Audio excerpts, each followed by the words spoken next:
하나님의 말씀 받들어 읽겠습니다. 누가복음 2장 41절에서 51절의 말씀입니다. 누가복음 2장 41절에서 51절의 말씀입니다.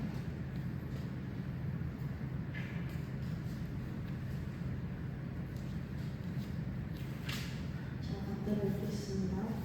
그의 부모가 해마다 6월절이 되면 예루살렘으로 가더니 예수께서 12살 되었을 때에 그들이 이 절기의 관례를 따라 올라갔다가 그날들을 마치고 돌아갈 때에 아이 예수는 예루살렘에 머무셨더라. 그 부모는 이를 알지 못하고 동행 중에 있는 줄로 생각하고 그릇길을 간 후 친족과 아는 자 중에서 찾되 만나지 못하며 찾으면서 예루살렘에 돌아갔더니 사흘 성전에서 만났지 그가 선생들 중에 앉으사 그들에게 듣기도 하시며 묻기도 하시니 듣는 자가 다 그 지혜와 대답을 놀랍게 여기더라.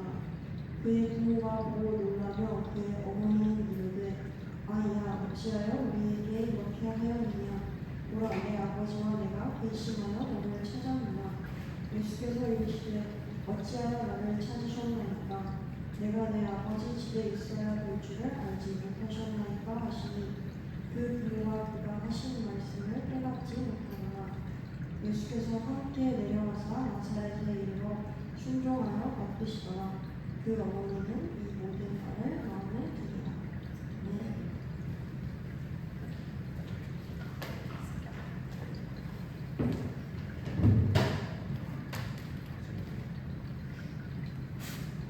할렐루야.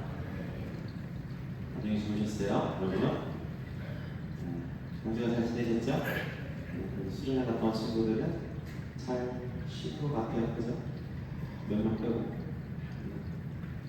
은혜 받은 얼굴을 봤죠? 네. 확신이 없는데? 자, 돌아오는 주일 이제 우리 금요일에 수련회를 가는데 함께 가서 하나님께서 주신 은혜를 마음껏 누렸으면 좋겠습니다. 군대에 가면 총을 쏩니다. 빵! 죄송해요. 하나씩 봤어요. 자, 빵 하고 총을 쏘면 그래서 미안해요. 이렇게 안 떨어져. 총을 쏘면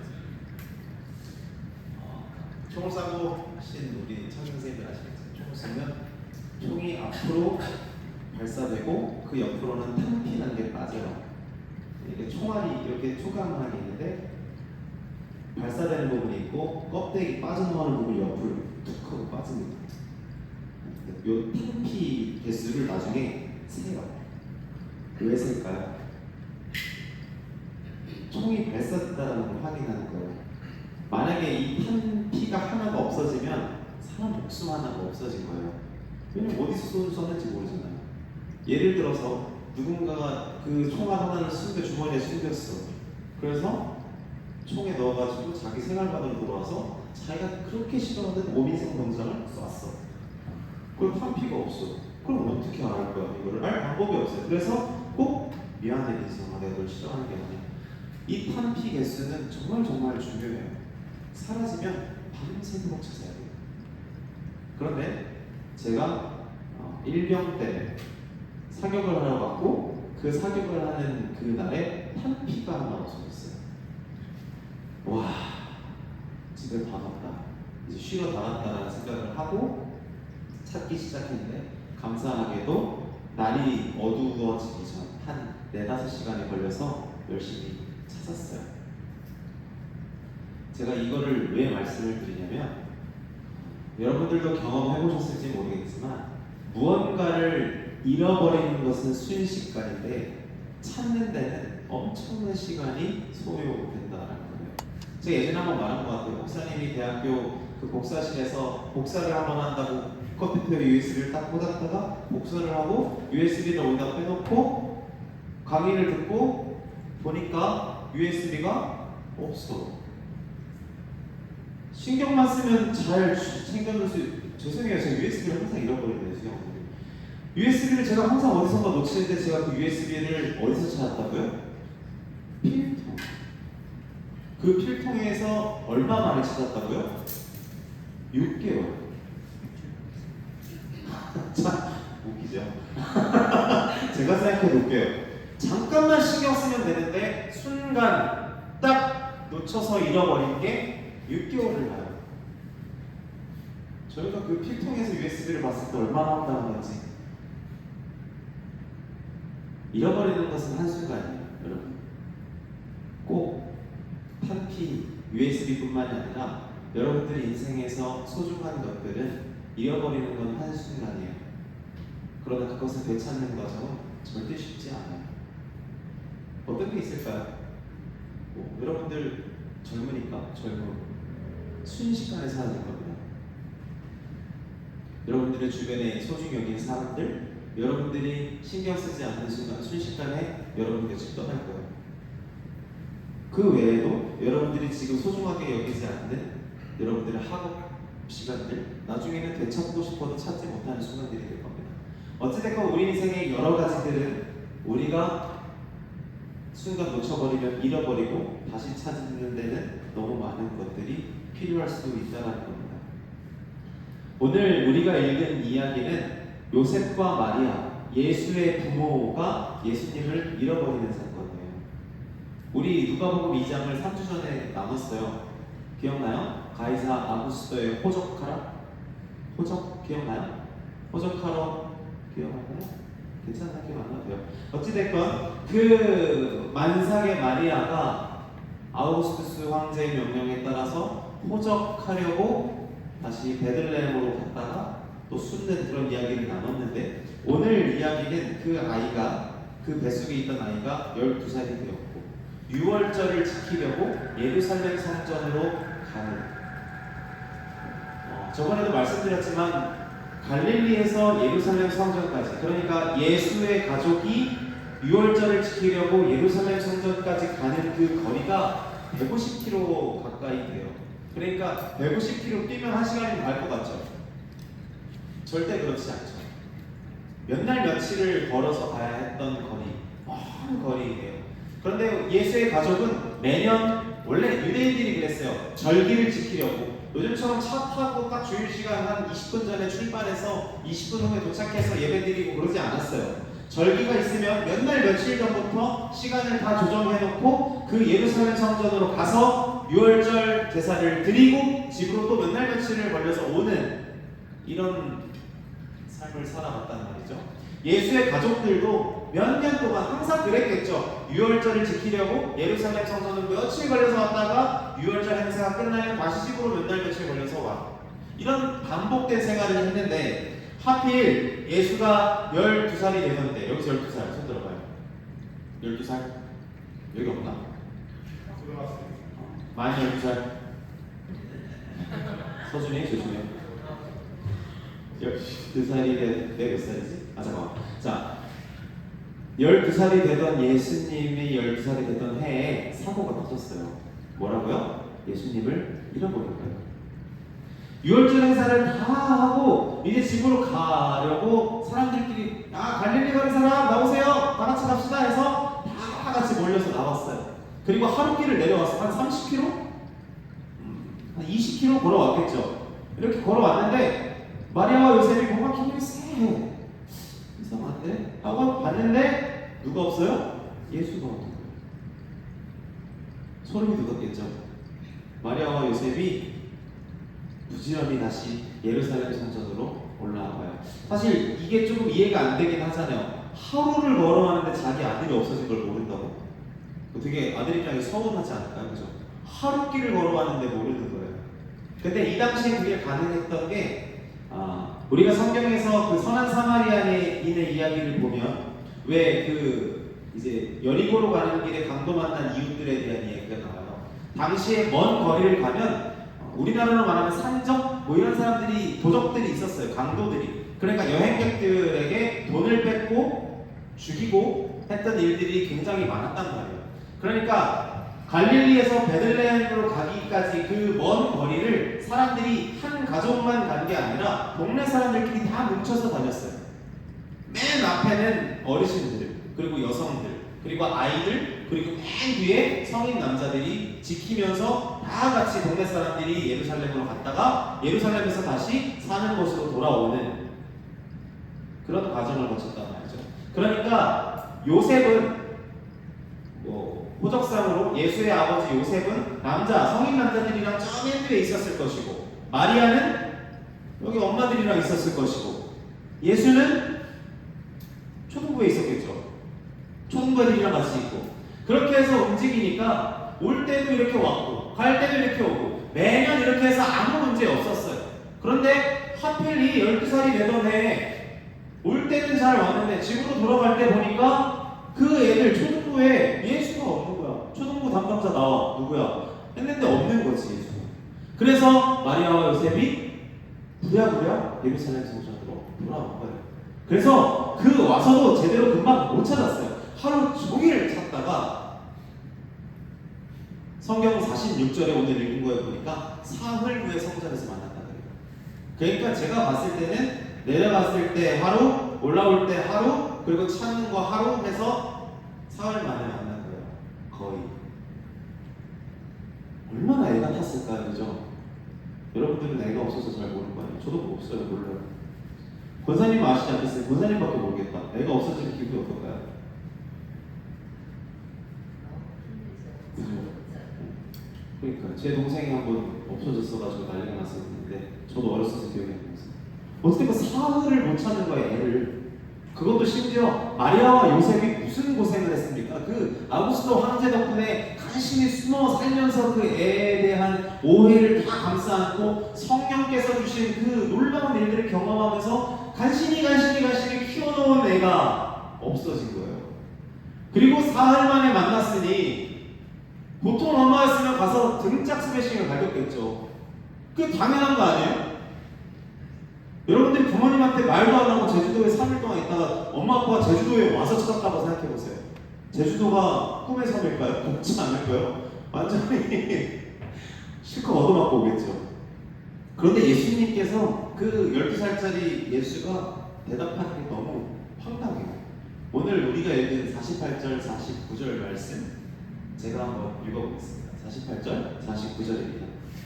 그의 부모가 요셉과 마리아겠죠? 보고 놀라며 그의 어머니는 이르되 아이야 어찌하여 우리에게 이렇게 하였느냐 보라 내 아버지와 내가 근심하여 너를 찾았노라. 49절에 예수께서 이르시되 어찌하여 나를 찾으셨나이까 내가 내 아버지 집에 있어야 될 줄을 알지 못하셨나이까 하시니 이렇게 말을 하세요.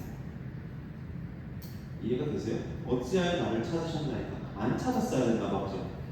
이거 어떻게 이해해야 되죠, 여러분? 왜 저렇게 말씀하신 겁니까? 그러니까 50절에 그 부모가 그 하신 말씀을 깨닫지 못하더라 이렇게 나와 있어요. 당연히 여러분들도 지금 이해가 안 되잖아요. 어떻게 저렇게 말할 수 있지? 아니 부모님이 저렇게 찾아오셨는데 그렇게 고생을 하면서 예수를 찾았는데 어떻게 저렇게 말을 하는 것일까? 상식적으로 이해가 안 되는 일입니다. 예수님의 입에서 나온 말이 왜 그토록 두려워하시면서 저를 찾으십니까? 제가 제 아버지의 집에 있을 줄 모르셨습니까? 아마 대부분의 부모님이 이 말씀이 이해가 안 될 거예요. 여러분들도 이해가 한번 나중에 시험삼아 해보세요. 엄마 아빠 몰래 핸드폰 꺼놓고 사흘 동안 숨어 있다가 찾아오면 왜 저를 찾으셨어요? 한번 해보세요. 그리고 여기 예배당에 있는 거죠. 제가 아버지 집에 있을 줄 알지 못하죠. 한번 해보세요. 반응이 어떠실까? 찍어놨으면 좋겠다. 재밌을 것 같은데. 어떤 성서학자들은 이 부분을 어떻게 해석을 하냐면 우리가 아는 것처럼 예수님이 하나님의 아들이시고 그리스도시니까 마리아와 요셉은 예수가 없어졌다는 것을 깨달았을 때 당연히 성전에 예수가 있어야 된다는 것을 알고 있어야 된다고 말해요. 그러니까 예수가 오늘 여러분들이 생각하는 것처럼 예수님께서 하나님이시고 구원자이시고 독생하신 아들이시기 때문에 예수가 없다. 그러면 당연히 성전으로 가서 찾아야 된다라고 말을 하는 거예요. 그런데 제가 보기에 이거는 너무 무책임한 말이에요. 우리야 지금 그 예수님이 어떤 분이신지 알지만 마리아와 요셉은 아직 예수님이 어떤 분인지 잘 몰라요. 그래봐야 12살 난 애라고요. 우리 서준이 또래인 거라고요. 예수님이. 그러니까 아니 제가 지금 서준이한테 우리 주 예수 그리스도라고 내가 이거 말하라고 하면 이게 더 납득이 안 되는 거예요, 사실은. 그러니까 그 요셉과 마리아에게는 아직 12살짜리 초딩이기도 하고, 그가 독생하신 하나님의 아들이니까 그가 없으면 성전에 가야 된다라고 생각해야 된다는 건 너무 무책임한 것 같아요. 무리 같아요. 그리고 또 다른 한 가지 해석이 있는데, 제가 묵상하는 부분이랑 이게 조금 맥이 맞아요. 데럴 버기라는 신학자가 주석에서 이렇게 쓰고 있어요. 예수님이 내가 아버지 집에 있어야 할 줄 모르셨습니까? 라고 말하는 그 말 속에 다른 한 가지 강조점이 있는데, 그거는 예수의 부모가 예수를 어느 곳에서 찾아야 할지 항상 알아야 한다는 것이다. 자, 어렵죠? 다시 한번. 예수의 부모인 요셉과 마리아는 예수를 어느 곳에서 찾아야 할지 반드시 알고 있어야 한다는 거예요. 예수를 잃어버려도 예수를 어디서 찾아야 할지 항상 알고 있어야 한다는 말이에요. 이거는 단순히 엄마 아빠가 자녀를 잃어버리지 않기 위해서 더 신경 써야 된다는 말이 아니라, 그렇게 따지면 요셉과 마리아가 무슨 죄가 있어요? 다른 엄마 아빠들도 다 애기들 저기다 두고 엄마들끼리 있고 아빠들끼리 있었는데 요셉과 마리아가 뭘 더 했겠어요? 그런 의미가 아니라, 문제는 마리아와 요셉은 곁에 예수가 항상 있을 거라고 생각했고, 예수는 어느 한 곳에 당연하게 항상 있는 분이 아니라는 거예요. 자, 이 말씀을 읽으면서 우리가 생각해 볼 게 있어요.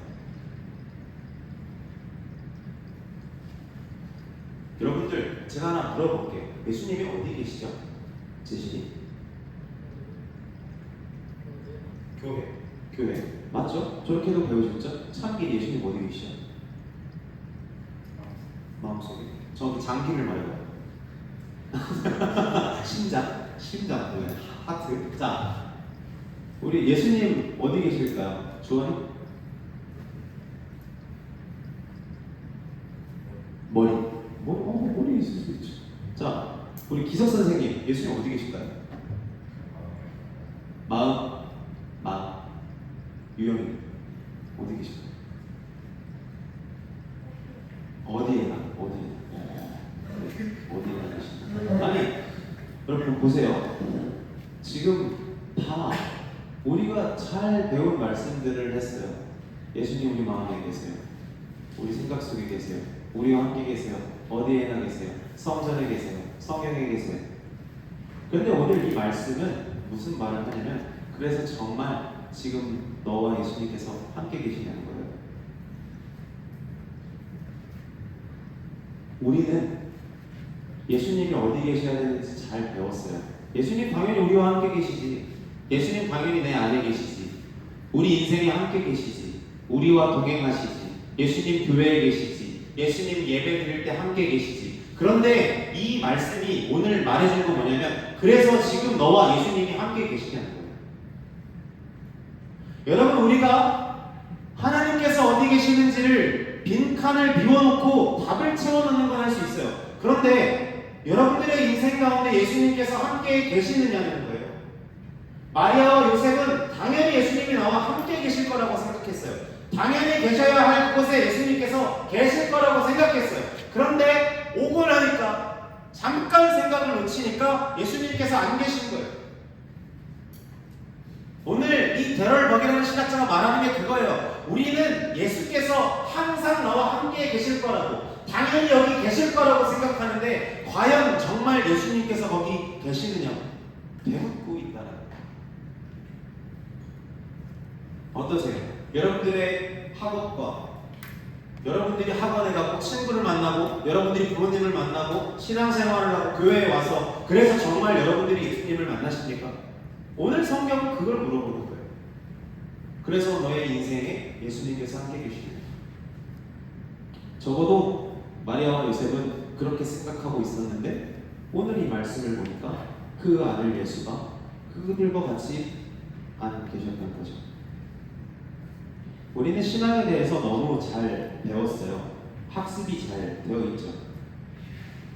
아까 말씀드린 것처럼 제가 하나님 어디 계십니까? 라고 물어보면 대부분 다 답해요. 우리 주원이도 신앙생활 얼마 말 안 했지만 정말 말할 수 있어요. 여러분, 이것은 사실 대부분 사람들이 머리로 잘 배울 거예요.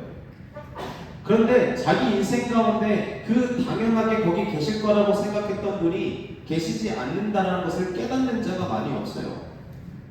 다들 당연하게 자기 곁에 계실 거라 생각해요. 자기 마음속에 예수께서 계실 거라고 생각해요. 그래서 더 이상 예수님 찾지 않아도 괜찮다고 생각해요. 그리고 예수님이 없어진지도 모르고 하루길을 걸어 내려가요. 그게 우리 인생이죠.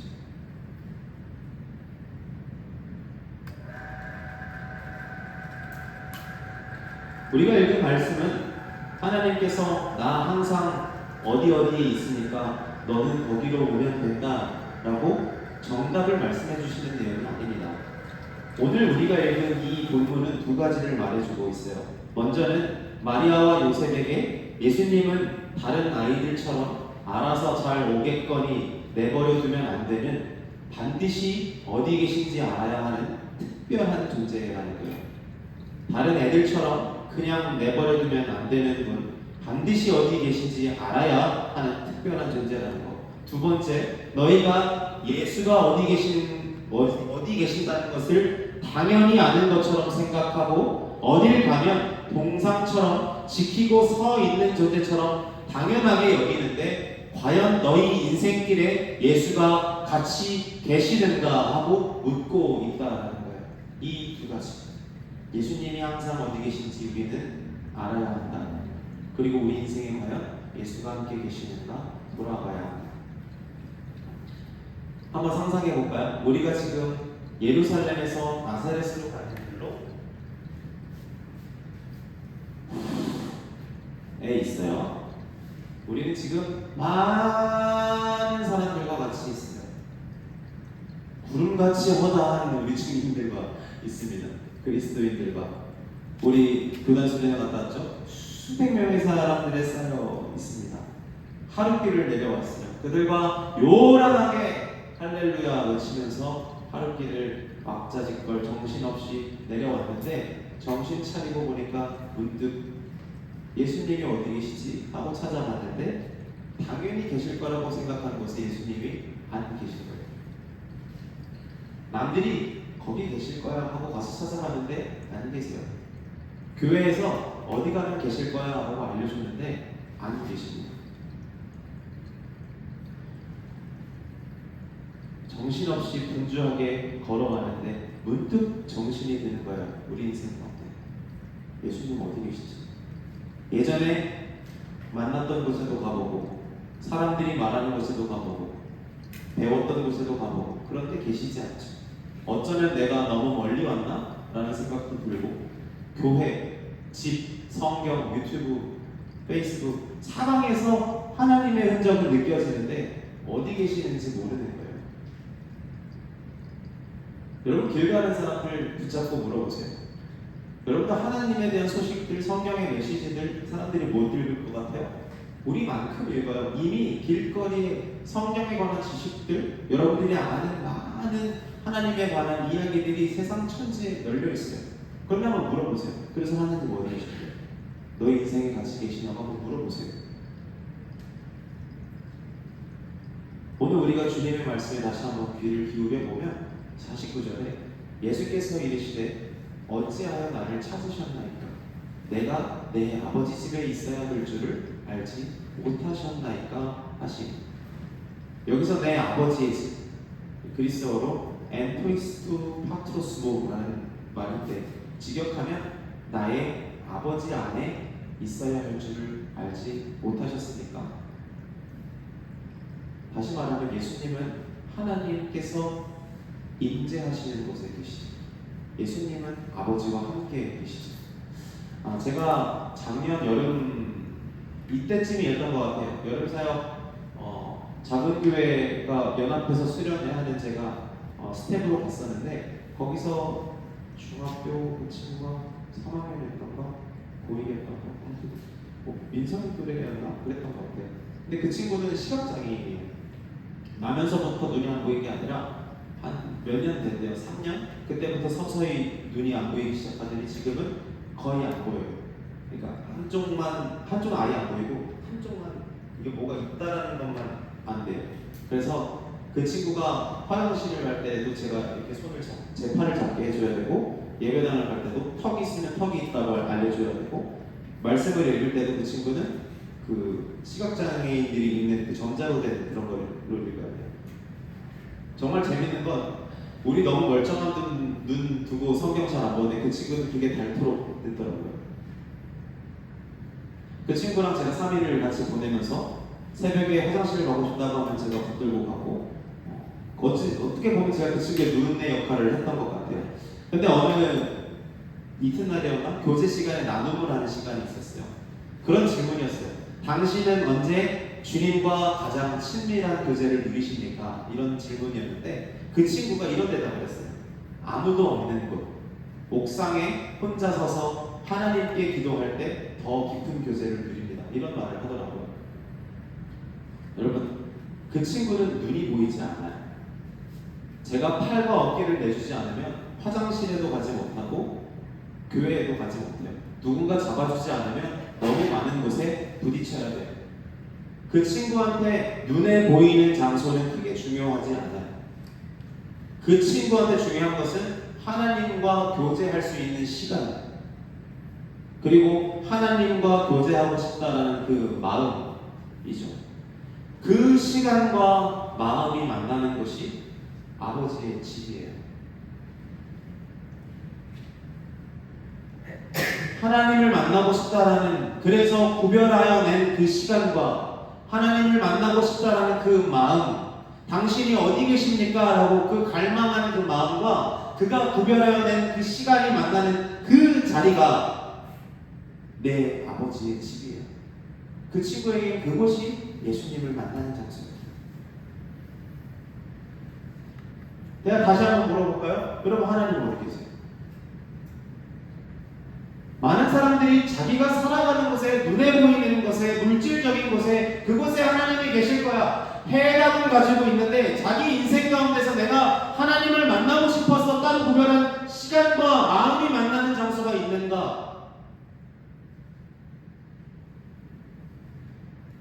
마리아와 요셉은 예루살렘 성에서 하루를 떠나왔죠. 예수께서 없는 것을 알아차리고 하룻길을 돌아가요. 그리고 다시 하루를 예루살렘 성을 다 뒤져요. 그렇게 사흘이 걸려서 예수님을 찾아요. 예수님을 잃어버린 것은 하루지만 하루를 놓친 예수를 다시 찾기 위해 필요한 시간은 사흘이에요. 여기서 우리가 깨달을 수 있는 거, 잃어버리는 건 순식간인데 찾는 건 오랜 시간이 걸릴 수 있다. 여러분들이 인생을 살면서 마귀가 우리에게 말해요. 야, 너는 이미 하나님으로부터 떠났어. 예수를 한 길이나 놓쳤어. 이미 하나님의 임재와 동행에서 멀리 떠났어. 너는 끝났어 라고 말하는데, 주님은 말씀하시는 거예요. 너는 아직도 내가 어디 있는지 알지 못하느냐? 여러분, 주님께서 이 말씀을 왜 하시는 걸까요? 나 찾으라는 거예요. 내가 어디 있는지도 알지 못하고 거기까지 갔느냐는 겁니다. 내가 어디 있는지 확실하게 나와 교제하지도 않으면서 거기까지 갔느냐고 말씀하시는 거예요. 다시 찾아오라고요. 얼마가 걸리든지. 로마서 8장 37절에 39절에 이런 말씀이 있습니다. 우리 한 목소리로 한번 읽어볼까요? 시작. 그러나 이 모든 일에 우리를 사랑하시는 이로 말미암아 우리가 넉넉히 이기느니라. 내가 확신하노니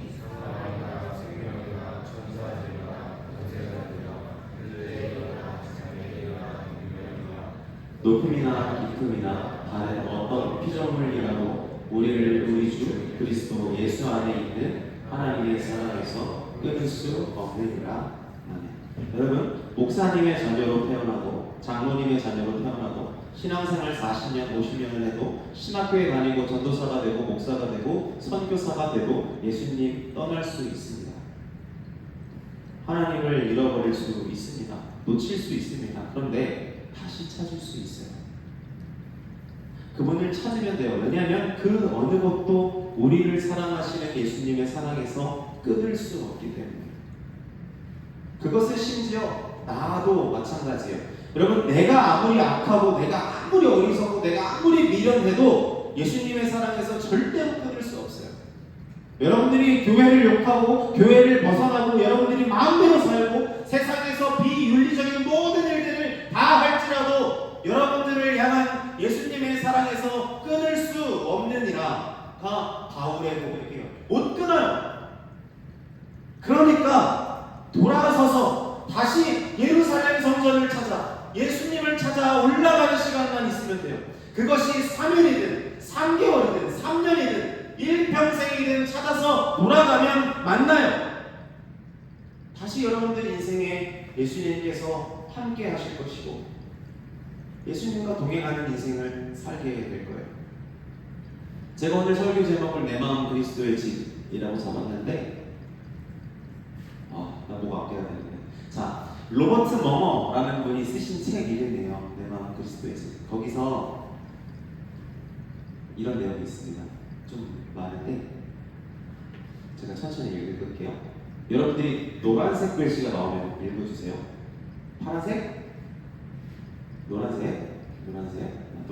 그러면 그분이 오락실에 대해서 어떤 때를 기억합니다. 그곳은 내가 재미있게 놀던 곳이었습니다. 나는 그분이 그 방에 관해서 묻지 않으시길 바라고 있었습니다. 저런 오락실 다들 있으시죠? 내가 혼자서만 간직하고 싶어 했던 모임, 교제 활동과 여흥들이 있었습니다. 나는 예수께서는 그런 것을 즐기시거나 찬성하지 않으시리라 생각해서 그 질문을 회피했습니다. 그러나 어느 날 저녁, 그날 밤 마을에서 친구들과 어울리기 위해서 몇 명의 친구들과 함께 막 집을 떠나려던 참이었습니다. 집을 나서려는데 그분이 문에서 나를 쳐다보며 멈춰 세웠습니다. 예 하고 나는 대답했습니다. 여러분 예수님인 거 알죠? 그 목소리를 나도 너와 함께 가고 싶다. 전혀 가고 싶지 않은 건데 자 하고 그분은 말씀하셨습니다. 그런데 나는 다소 거북스럽게 대답했습니다. 주님, 저는 주님께서 우리가 가는 곳에서 즐겁게 지내시지 못할 것이라고 생각합니다. 내일 밤에 같이 나가도록 하시지요. 내일 밤에는 우리가 성경 공부하러 교회에 갈 것입니다만 오늘 밤은 제가 다른 약속이 있습니다. 그분이 말씀하셨습니다.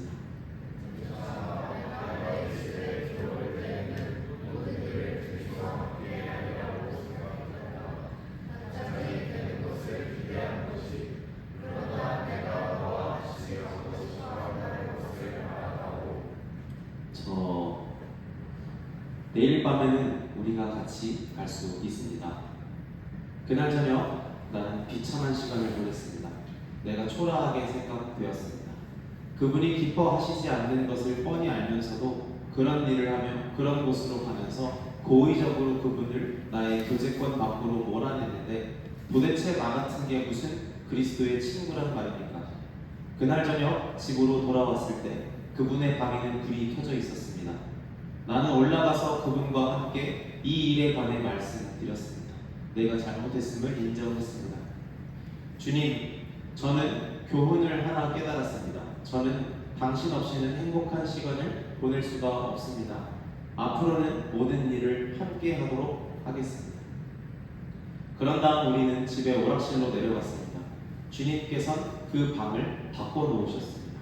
그분은 삶의 진정한 기쁨을 참 행복과 참 만족을, 참 우정을 넣어주셨습니다. 그 후로는 내내 웃음과 음악이 집안에서 울려나고 있습니다. 그분은 미소를 머금고 눈을 반짝이면서 이렇게 말씀하셨습니다.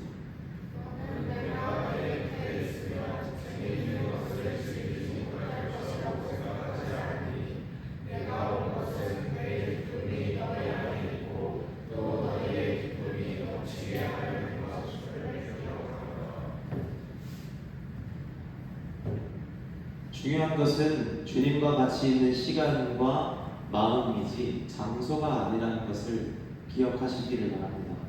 오늘 우리가 나눈 말씀의 이야기, 요셉과 마리아 그리고 소년 예수님을 통해서 하나님께서 우리에게 말씀하시는 게 뭘까?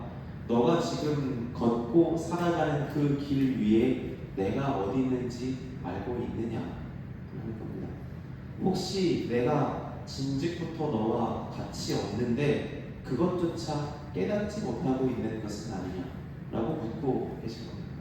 잠언 8장에 보면 나를 사랑하는 자들이 나의 사랑을 입으며 나를 간절히 찾는 자가 나를 만날 것이다 라고 말씀하세요. 주님을 사랑하는 사람, 날이면 날마다 주님을 간절하게 찾는 사람은 주님을 놓치지 않을 겁니다. 하지만 놓칠 수 있습니다. 우리 인생에 한 번, 두 번 주님을 놓치는 일들이, 잃어버리는 일들이 생깁니다. 그럴 때 다시 주님을 사랑하는 마음을 달라고, 다시 주님과 함께하는 마음을 달라고 간절히 찾고 구하는 사람들이 계셔야 합니다. 다시 예루살렘 성전으로 향하고 다시 예수께서 계시는 곳을 간절히 찾는 저와 여러분들이 되시기를 축복합니다. 예수님은 잠실에 가면 있는 롯데타워나 목동에 있는 41타워 같은 분이 아니에요. 어디 가면 계신 그런 동상 같은 분이 아니라 예수님은 여러분들이 주님을 간절히 찾는 시간, 여러분들의 간절한 마음이 만나는 그곳에 아버지의 집에 계시는 분이십니다. 우리가 이제 수련회를 준비하고 있는데 그 수련회 가운데 여러분들이 예수님을 더 깊이 만나는 시간이 되시기를 축복합니다. 여러분들이 인생 가운데 예수님을 몰아내는 일이 있다면, 그래서 지금 예수님께서 여러분들이 인생 가운데 함께 계시는지 잘 알지 못하겠다면 이 수련회 가운데 함께 계시는 예수님과 그분의 기쁨을 마음껏 누리는 복된 시간들 되시기를 주님의 이름으로 축복합니다. 찬양하겠습니다.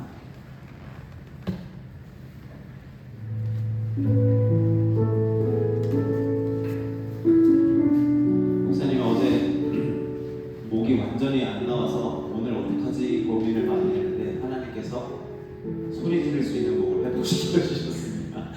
우리 다 같이 일어나서 찬양하고 주님 다시 만나기 원하는 마음으로, 예수님과 동행하기를 원하는 마음으로, 간절한 마음으로 찬양하고 기도하겠습니다. 주 예수의 주 예수의 얼굴을 구하며 예배하는 세대 일어나 주 위에 살며 주 위에 주님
여기까지 왔는데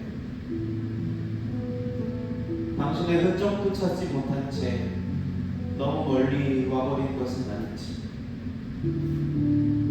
다시 한번 주님을 찾게 하는 우리 심령이 되게 하여 주옵소서.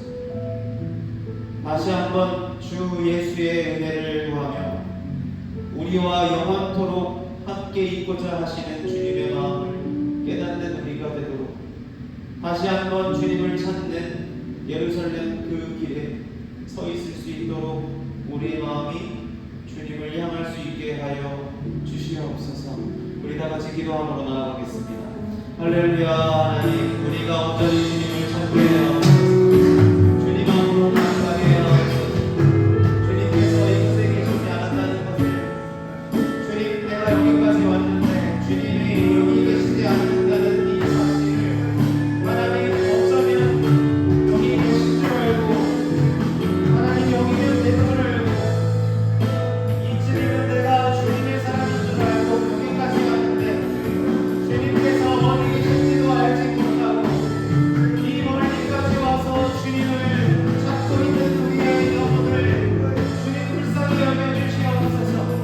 하나님, 우리의 마음이 다시 한번 주님의 이름을 구하며 다시 한번 주님의 얼굴을 구하며 다시 한번 주님의 임재를 구하며 하나님이 길을 위해서 우리의 충동한 마음과 불안한 마음이 주님을 만났을 때 기쁨으로 변화될 것을 신뢰하며 하나님 이 길을 걸어가는 우리에게 여전히 주님께서 우리를 기다리심을 신뢰하게 하옵소서. 하나님, 우리의 간절한 마음을 주님께서 아십니다. 하나님, 주님과 동행하지 않으면 아무것도 아닌 우리의 인생 가운데 어쨌든 주님이 없이도 괜찮다고 생각해왔던 우리의 모든 순간이 다시 한번 주님 앞으로 돌아가는 우리의 삶이 되게 하옵소서. 우리 이 시간 한 번 더 기도하겠습니다. 하나님,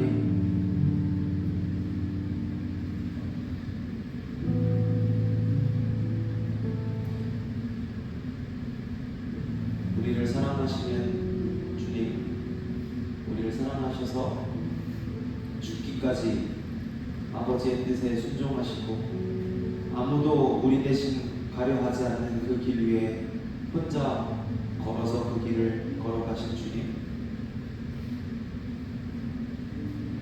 그 길 위에 걸어가신 그 주님의 발걸음을 따라 우리가 걸어가고자 합니다. 어쩌면 세상의 유혹과 너무 많은 우리의 욕망들이 주님을 바라보지 못하게 만들고 주님과 전혀 다른 길에 서 있게 만드는 때도 있는 것 같습니다. 하나님, 병든 우리의 마음을 만지시고 상처 입은 우리의 영혼을 회복시키시고 우리가 잘못된 길에 서 있다면 우리의 방향을 다시 잡으셔서 다시 한번 주님을 따라 걸어갈 수 있는 우리의 삶이 되게 하옵소서. 우리가 수련회를 준비하고 있는데 이 모든 길목이 주님을 찾는 과정임을 믿습니다. 이 과정의 끝에 우리를 기다리시는 주님을 우리가 만나기를 원합니다. 우리 다 같이 주님을 간절히 사모하는 마음으로, 간절히 갈망하는 마음으로 다시 한번 기도하고 나아가겠습니다. 할렐루야. 하나님, 우리의 마음을 만지셔서 더 주님을 갈망하며 더 주님을 찾는 이 길 위에 서 있게 하여 나를 사랑하시는 하나님, 나를 이 세상보다 사랑하셔서 여전히 우리를 죽음과 어떤 절망과 죄와 하늘 가운데 두고 우리를 기다리시며 우리를 건지고자 우리를 모든 은혜 가운데로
감사합니다.